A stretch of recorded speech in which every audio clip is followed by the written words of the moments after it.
తెలివైన మగాడు ఎప్పుడూ స్త్రీని ఈ 6 ప్రదేశాలలో ఒంటరిగా వదిలివేయడు. వదిలిపెడితే తర్వాత శిక్షను ఖచ్చితంగా అనుభవిస్తాడు.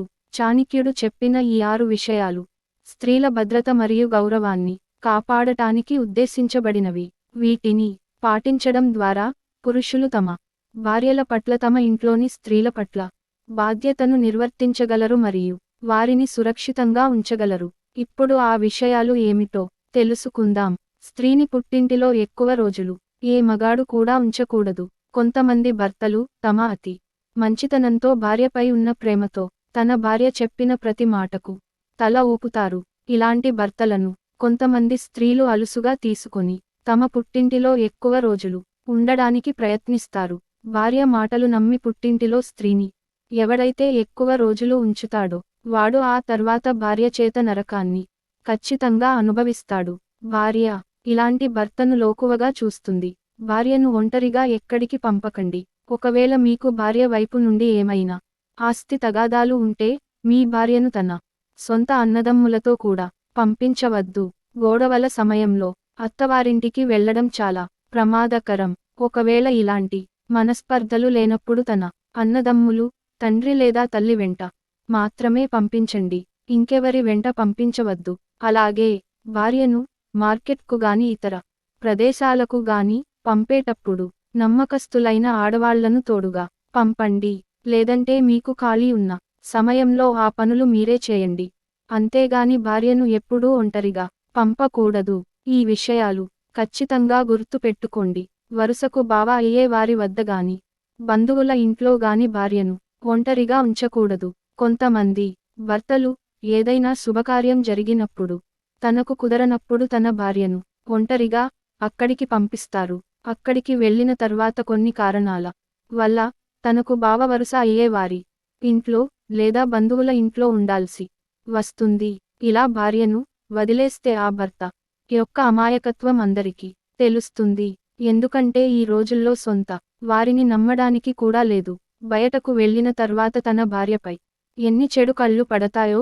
ఇలా అమాయకత్వంగా ఉండే భర్తకు ఇవేమీ తెలియవు. మీరు ఒకవేళ ఇలాంటి చోటికి వెళ్ళాలి అనుకున్నప్పుడు భార్యతో పాటుగా భర్త కూడా వెళ్ళాలి. లేదంటే ఏదో ఒక కారణం చెప్పి మానేయండి. అంతే తప్ప కోరి కష్టాలు తెచ్చుకోకండి. ఇలా చేయకపోతే ఆమె భద్రతకు మరియు గౌరవానికి హాని జరుగుతుంది. భార్యపై తప్పుడు నిందలు ఎవరైనా వేస్తే ఆమెను వదిలి భర్త దూరంగా వెళ్ళకూడదు.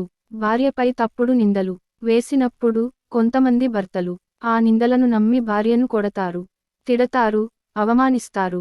వాటిలో నిజాలు తెలుసుకోకుండా ఏం జరిగింది అని భార్యను అడగకుండా భార్యను ఒంటరిగా వదిలి వెళ్ళిపోతారు.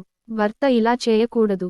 భార్యాభర్తల మధ్య గొడవలు పెట్టడానికి ఇలాంటి నిందలు చాలామంది పుట్టిస్తారు.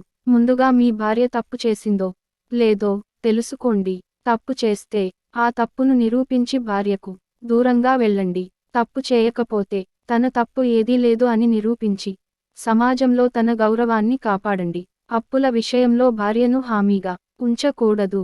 కొంతమంది భర్తలు అప్పుల విషయంలో భార్యను హామీగా ఉంచుతారు. ఒకసారి ఆలోచించండి. ఒకవేళ ఏదైనా ప్రమాదవశాత్తు ఆ భర్త చనిపోతే అప్పు ఇచ్చినవారు ఆ భార్యను ఎన్ని రకాలుగా హింసలు పెడతారో.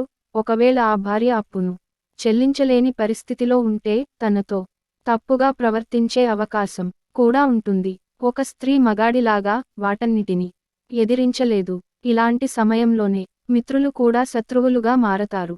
కాబట్టి మీరు ఏదైనా పనిచేసేటప్పుడు మీ భార్యను అస్సలు అందులో ఇరికించవద్దు. మగవాడు లేని కుటుంబాన్ని చులకనగానే చూస్తుంది ఈ సమాజంతో ఎప్పుడు జాగ్రత్తగా ఉండాలి.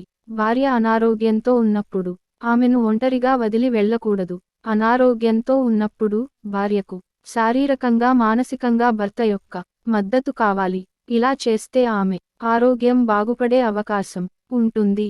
ఆమెను ఒంటరిగా విడిచిపెడితే ఆమె మరింత ఒత్తిడికి గురవుతుంది. ఆమె ఆరోగ్యం మరింత క్షీణిస్తుంది. అంతేకాదు భార్యకు అనారోగ్యం వచ్చినప్పుడు పట్టించుకోని భర్తకు లేదా పుట్టింటికి పంపించే భర్తకు సమాజంలో గౌరవం అనేది ఉండదు. తన కుటుంబాన్ని కూడా అందరూ చులకనగా చూస్తారు. ఈ 6 విషయాలను మీరు గుర్తుంచుకోవడం మరియు ఆచరించడం ద్వారా పురుషులు తమ భార్యల పట్ల తమ బాధ్యతను నిర్వర్తించగలరు మరియు వారిని సురక్షితంగా ఉంచగలరు. ఫ్రెండ్స్, ఈ వీడియో గనుక మీకు నచ్చినట్లయితే ప్లీజ్ లైక్ చేసి మీ ఫ్రెండ్స్కి షేర్ చేయండి. అలాగే మా కొత్త వీడియోస్ మీకు వెంటనే చేరాలంటే మన ఛానల్ని సబ్స్క్రైబ్ చేసుకొని పక్కనే ఉన్నటువంటి బెల్ ఐకాన్ని ప్రెస్ చేయండి. ధన్యవాదములు.